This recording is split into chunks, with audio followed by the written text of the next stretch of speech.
Which do you like better? Coke or Pepsi? Colgate or Crest? Apple or Android? Most Americans have a strong preference for certain brands and an aversion to their competitors. In the marketing biz, we call this brand loyalty. From paper towels and laundry detergent to fast food and home goods, consumers have opinions. On this coffee break episode, we're diving into brand preference and uncovering our own team's loyalties. This episode is brought to you by Brobegone. Zap the toxic masculinity from anyone in your life who needs an ego check. Brobegone. Not recommended for boyfriends or situationships. Simply ditch those losers. Welcome to an almost productive coffee break. The same bold flavor of our original podcast brew in a single shot. Perfect for those times when you need a quick marketing pick-me-up. I'm Sean. I'm Julie. I'm Addie. And I'm Ben. And we're all marketing professionals at New Boston Creative Group in Manhattan, Kansas. So on this coffee break episode, we're diving into brand performance. No, we're not. On this coffee break episode, we're diving into brand preferences and uncovering our team's loyalties. So first, I want to get into our own brand preferences, and if we have any. I'm guessing that we do. So first, I wanted to ask you all, is there a certain genre that you're most picky about in terms of brands? Like, do you care more about the brands of detergent, cereal, technology, things like that before getting into brand-specific things? When I was thinking about what my genres were, the one connecting thread that I noticed were they were all food and sugar-based products. So cereal, Pop-Tarts, candy, soda are things that when I think about, I like the popular brands more than like your store or generic brands. Very nice. Ben, Julie, either of you? I don't know that there's a certain genre for me, but there are definitely brands that, that stick out. I think I'm the same way. It's not necessarily one category. It's individual products that I just like a lot. And then that has built brand loyalty. Very nice. I'm going to say I'm similar to Sean in the food category, specifically cereal. I think cereal, there's a huge difference between the off-brand and like the brand names. Won't get into which ones quite yet. And then makeup for me is another big one, like makeup and skincare. I'm pretty brand loyal to those categories. So now let's get a little more specific. What brands are y'all most loyal to? If I'm going to order a soda or a pop, if that's your thing, I'm going to order a Diet Coke. And for the people who say, is Pepsi all right? I might say, do you have Diet Dr. Pepper? Yeah, specifics matter there. Because sometimes Pepsi is okay or whatever the different, but sometimes you're like, no, that's not what I want. It's not the same. Yeah. No. Then nothing. I'll take nothing. Right. I'll take water to spit at you. I feel like I've been a big Dr. Pepper fan. And part of that is because I do like the flavor. But the other part of it is because there isn't a clear delineation between the Coke and Pepsi dynamic. And I'm like, I want to avoid the conflict. I don't want to make a harsh decision. And when it comes to Mr. Pibb, there's no contest. He didn't even go to medical school. Like, let's get real. I know. Like a doctor or just some man. Molly, our producer Molly, brought it up in the chat too. I'll put on the record. I know I'm very brave. I would drink them interchangeably. Dr. Pepper and Mr. Pibb. If someone was like, was Pibb okay? I'd be like, of course. A hot take from Ben. I know. True. Yeah. One brand outside of soda that follows along with what I was saying with the sugar is Reese's. So like Reese's peanut butter cups. Big fan. Like number one candy, I think. And if you're going to combine chocolate with peanut butter, I don't think there's anything that's even close. Like Reese's has perfected it to such a degree that if you eat another candy that is supposedly peanut butter and chocolate, it's just garbage. Like just straight garbage. Like I don't want that. Straight in the trash. Yep. Yeah, my food example that I always think about is Cheerios. I love Cheerios and like, Mr. O's or Fruity O's, not the same. Not the same. They taste like cardboard and often have gluten in them. So I'm out for multiple reasons, but we love a Cheerio. And then non-food related detergent, we're a pretty big Tide household. I feel like we're pretty dedicated to them as a brand.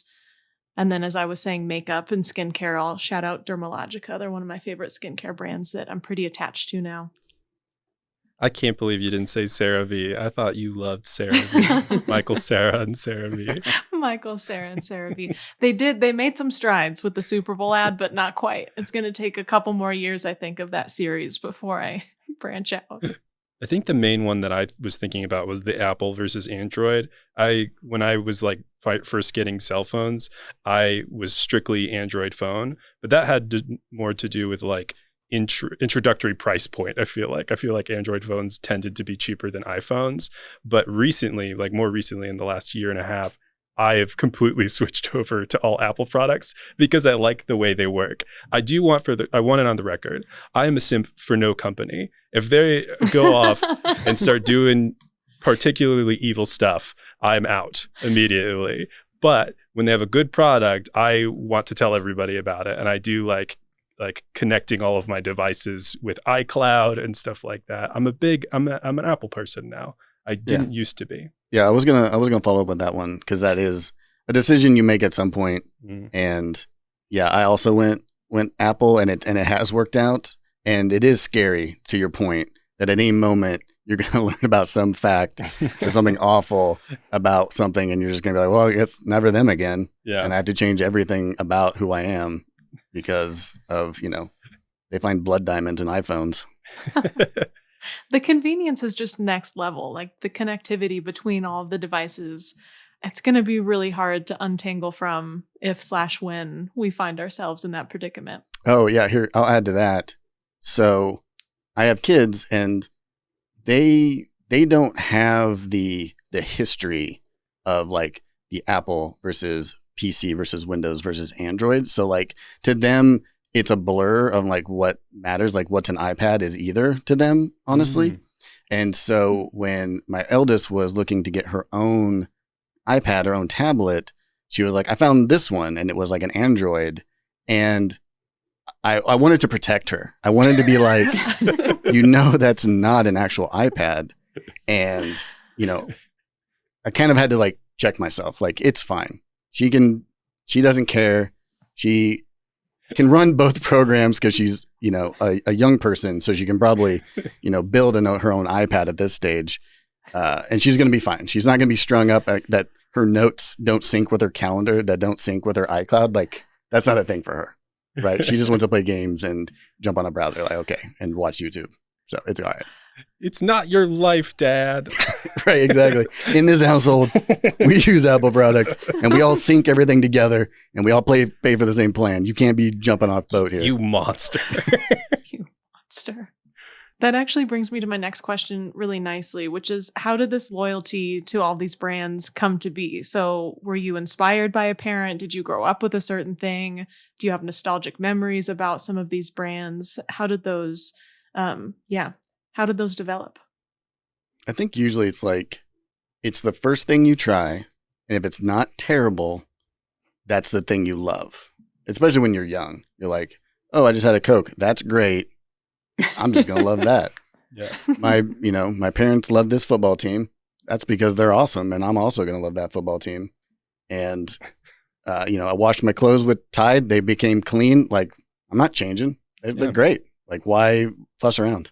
I also just think the way that brands are created and how they like engage with their user base, if you will, like that changes how they're felt. So like for Coke, if a bunch of people at a party have like Coke and Pepsi and all these other drinks, everyone's like, yeah, it's a party. Like we people can drink what they want. But if you go to like a party that's to watch the Chiefs play and you're wearing a Denver Broncos jersey, there's like a clear like antagonism that will arise. Like the community and the joining together to do something. Like, we're here to celebrate the Chiefs. No one's celebrating Diet Coke.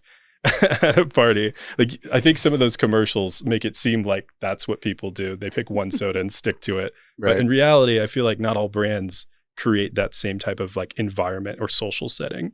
Yeah, because some definitely do. Like a lot of the technology ones, like we talked about, Apple versus Android. There is like definite animosity at times with those, and Yeah. it's weird.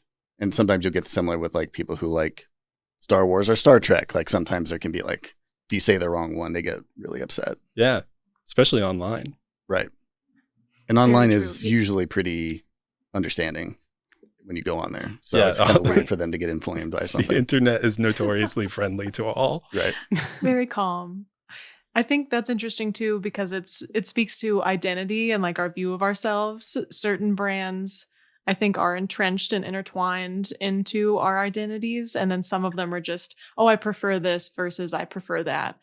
Again, the example that we keep coming back to, the Apple versus Android, I think people do really view that as an identity marker, something that they share with other people and then don't have in common with other people. Almost like your political party. It's like, which thing do you like? Which thing are you a member of? Which is, yeah, kind of fascinating.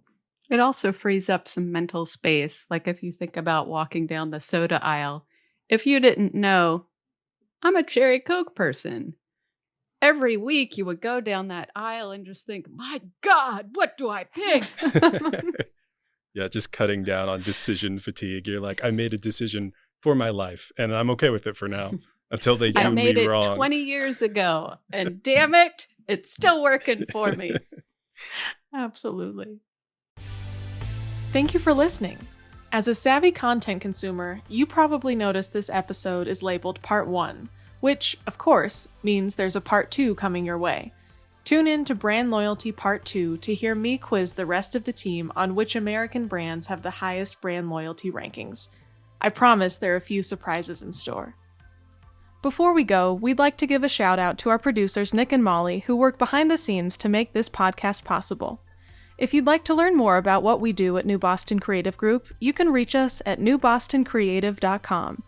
You can also follow us on social media at New Boston Creative on Instagram and New Boston Creative Group on Facebook and LinkedIn. If you liked this episode, please like, follow, subscribe, leave a review, and share the podcast with your friends. And if you didn't like the show, feel free to recommend us to your enemies. Tune in next time for more office shenanigans, thoughts on trending topics, and marketing adjacent insights. Until next time, we hope you have a productive day.